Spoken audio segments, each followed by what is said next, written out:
Hello and welcome back to my channel. If you're new here or even if you're not, hi, I'm Ali.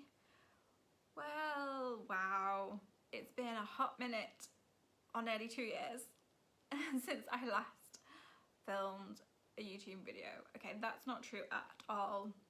I have tried over the last nearly 2 years several times to sit down or to, record some kind of video, but hey guys! It's been forever since I've done a video and I'm not sorry, and it's been even longer since I've done a vlog. Hello you amazing human beings! It's been a while again and I'm a different hair colour again. I can't keep changing my hair colour. So I last did a video in May and we're now in August. How crazy is that? Hello! Whoever wants to record this is a crazy fuck, and that's me. Good morning. I went to sleep with makeup on last night so I look like a panda. And it's really late. And really can't be asked. They just didn't work out for one reason or another.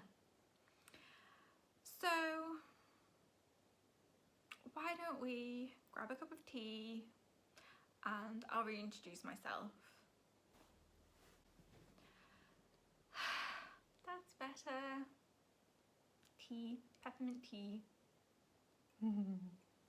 Okay, so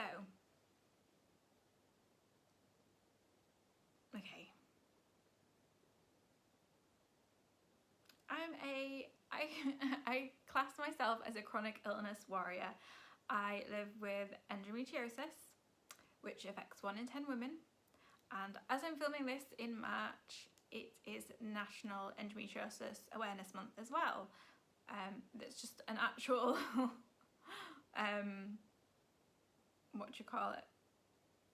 accident. It wasn't timed, it wasn't planned.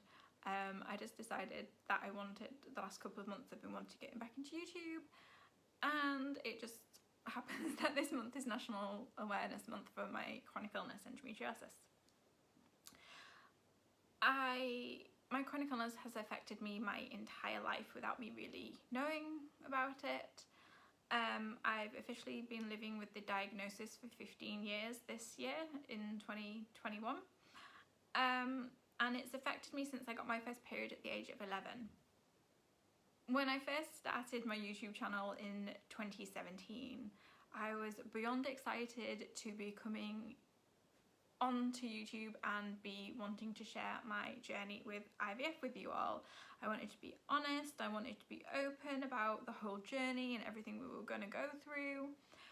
And nothing went to plan. You can totally go back and watch those videos if you want to know more, but a brief summary of what happened was when we started IVF, we started the IVF journey. We haven't started IVF. This is probably going to be really painful to do this, actually. I didn't realise how painful this was going to be. God damn. Okay, so when we started the IVF situation, we were living in Huddersfield. We went to the Halifax Yorkshire Fertility Clinic. Then we ended up moving to Southport, so we ended up referring to the Liverpool Fertility Clinic because it was easier to get to Liverpool than it was to get to Halifax because we don't own a car. And so we're taking the train, and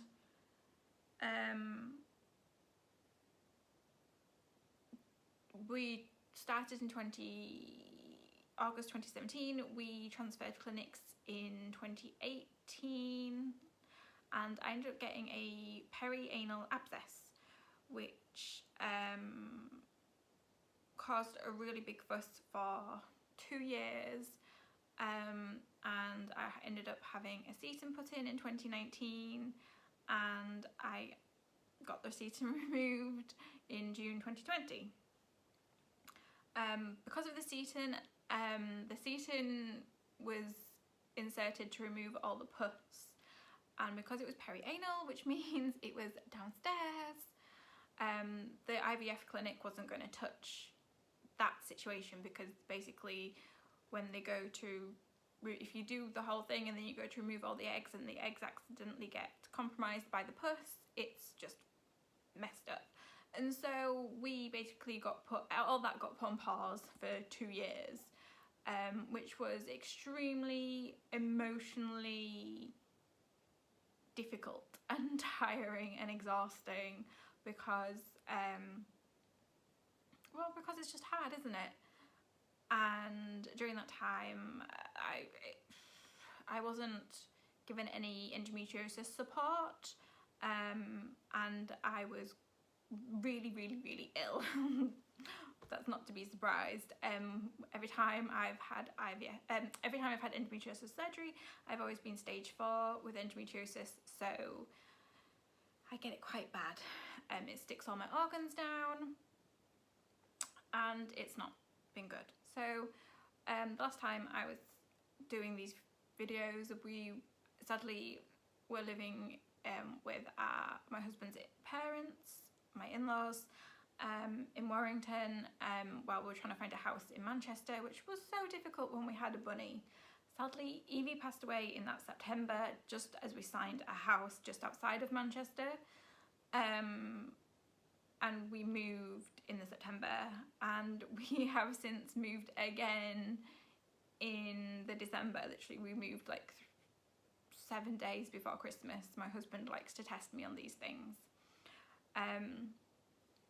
I officially, so in February 2020, before COVID and everything kicked off, it was at the end of January actually, I had really bad pain in my lower back area, which was my kidney area, and I thought I had another kidney infection. I'd last had a kidney infection in my university years in 2008, I think it was. It was awful, and I was on antibiotics for like a month because it was so bad, and they kept having to up the dosage, and it was really excruciating, and I drank a lot of cranberry juice.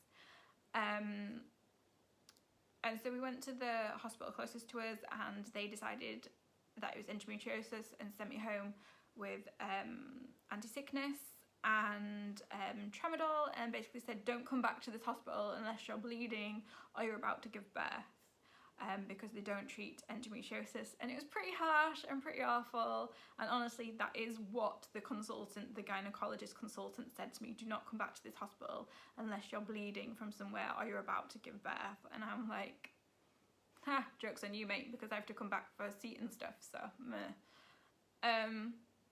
And then I went home for a week, and then I went to a different hospital because I was still in exactly the same situation, because that first hospital hadn't helped me at all. And so I went to another hospital, and I've got kidney stones, and obviously I had an MRI, and everything's stuck down again, which isn't a surprise, and the state of my endometriosis is pretty bad. I got prescribed some, I'm probably going to pronounce this wrong, so I'm really sorry, Priglaban,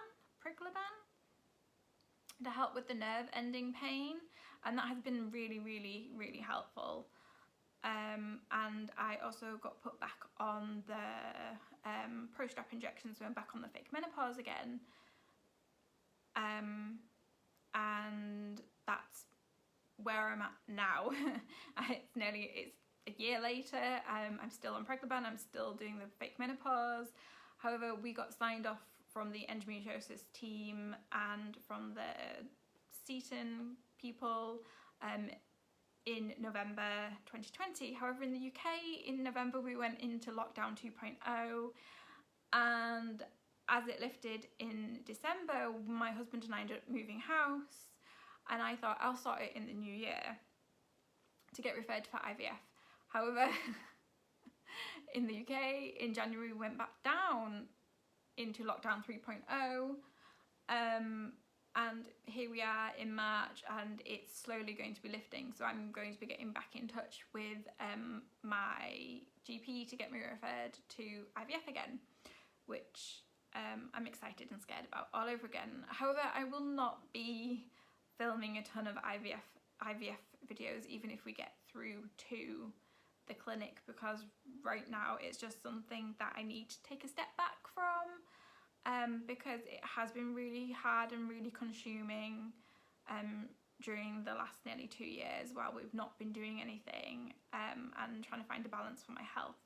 I plan to do a personal, like, health related 5-year plan update video for you guys, so you can see what my 5-year plans are going to be for my health related stuff and just life and business and relationship stuff.